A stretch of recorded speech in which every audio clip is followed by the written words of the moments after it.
Olá a todas e todos, muito bem-vindos! Hoje é dia de continuar a falar sobre o processo de transição do feudalismo para o capitalismo, na formação das estruturas da era moderna, e agora a gente vai se focar um pouco mais naquilo que foi o mercantilismo. Então, como eu disse há pouco, em outras oportunidades, guarda sempre essa informação.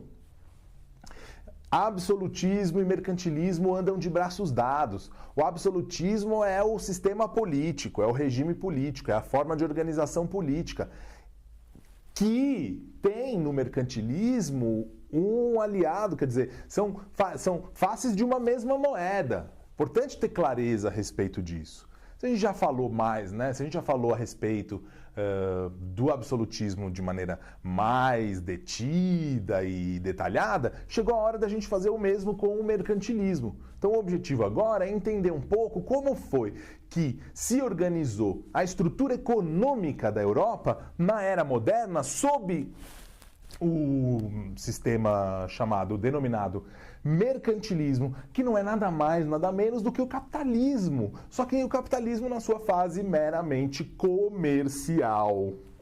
A gente pode dizer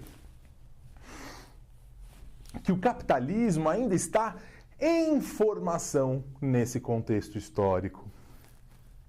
Mais ainda, podemos dizer que é um capitalismo pré-industrial. Afinal de contas, a industrialização só começa como processo no século XVIII, na Inglaterra. No século XIX, ele vai atingir toda a Europa, vai chegar no Japão e nos Estados Unidos. Ou seja, nesse contexto que a gente está, século XV, século XVI, a gente não pode falar na existência de indústrias.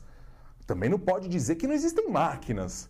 Pensa no engenho colonial do Brasil, ou melhor, da América Portuguesa. Ali existiam máquinas. Uma máquina de moer cana para tirar o caldo da cana e ferver e fazer açúcar, isso é considerado um equipamento, uma máquina. Mas essa máquina é movida por energia, ou pela força do animal, ou pela força humana, realizada pelos escravos, pelos africanos escravizados.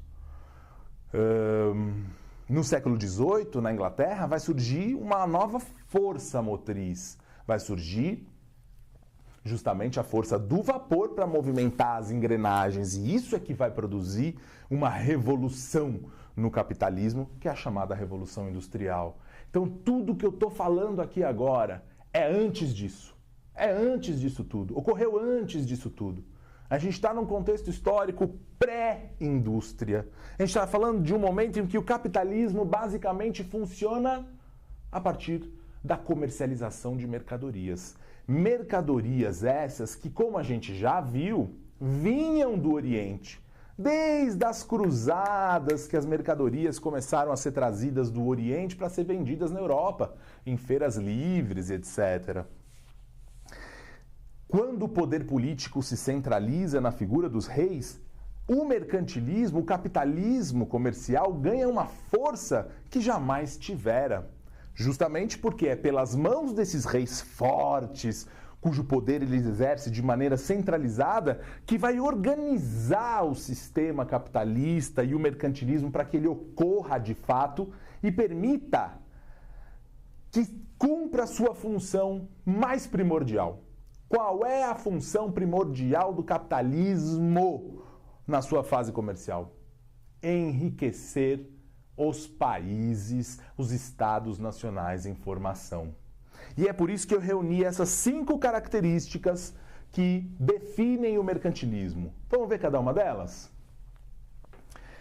No mercantilismo, um princípio fundamental é o chamado metalismo ou bulionismo.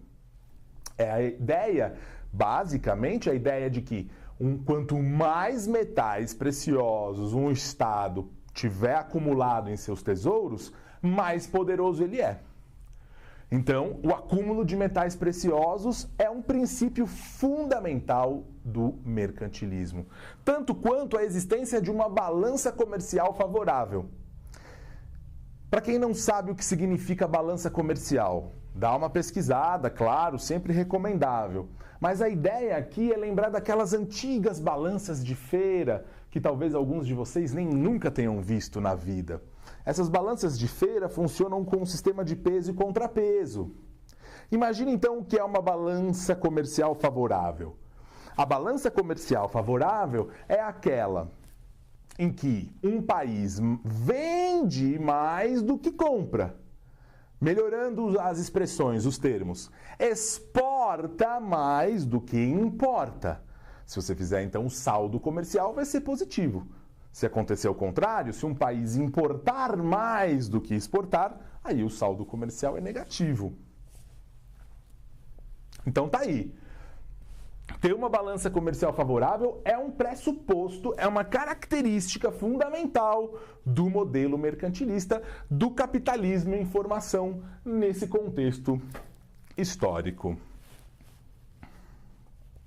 Uma terceira característica muito importante tem a ver com o protecionismo alfandegário.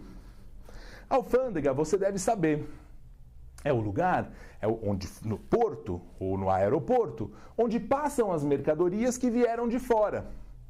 Qual é a ideia, então, do protecionismo alfandegário? Criar taxas e tarifas que dificultem a chegada de mercadorias vindas de outros países, como imposto de importação. Isso é uma maneira de proteger a produção interna de cada país, ou seja, é um alto grau de interferência do Estado nos rumos da economia. Hoje, muito se fala sobre se o Estado deve ou não deve interferir nos rumos da economia, né? Porque surgiu lá no século XVIII, junto com a Revolução Industrial, o tal do pensamento liberal. Aqui não existe esse pensamento liberal, ele ainda não foi concebido. Então não existe essa ideia de que o Estado não deva interferir na economia. O capitalismo em formação, o mercantilismo, ele é essencialmente... ele é formado essencialmente pela intervenção do Estado. Não existe capitalismo mercantilista sem uma forte intervenção estatal. Por isso, o protecionismo aparece entre os 5 itens que caracterizam o mercantilismo. Monopólio. A ideia de monopólio tem a ver com a própria ideia, com o 5º elemento da nossa lista, com a própria ideia de colonialismo. As potências europeias, para acumular metal precioso, para ter uma balança comercial favorável, praticam o colonialismo. Pega o exemplo clássico, Portugal colonizando o que hoje é o Brasil, América Portuguesa. Pois bem, daqui que eles tiram ouro, aqui que eles produzem açúcar, revendem esse açúcar para a balança comercial deles ser favorável. Então, quando a gente fala em monopólio e quando a gente fala em colonialismo, a gente está falando de faces, de novo, de uma mesma moeda. Por que tem monopólio? Porque existe o chamado pacto colonial. A colônia pertence exclusivamente à metrópole. Portugal coloniza a América Portuguesa. Todos os recursos, todas as riquezas pertencentes à América Portuguesa são usufruídas por Portugal e não por quem vive aqui. Essa que é a ideia do monopólio estabelecido por meio do colonialismo. Essas são algumas das características do mercantilismo que eu queria apresentar para vocês, para que a gente pudesse entender melhor esse processo de formação do absolutismo e do capitalismo na sua fase comercial. Obrigado e até a próxima!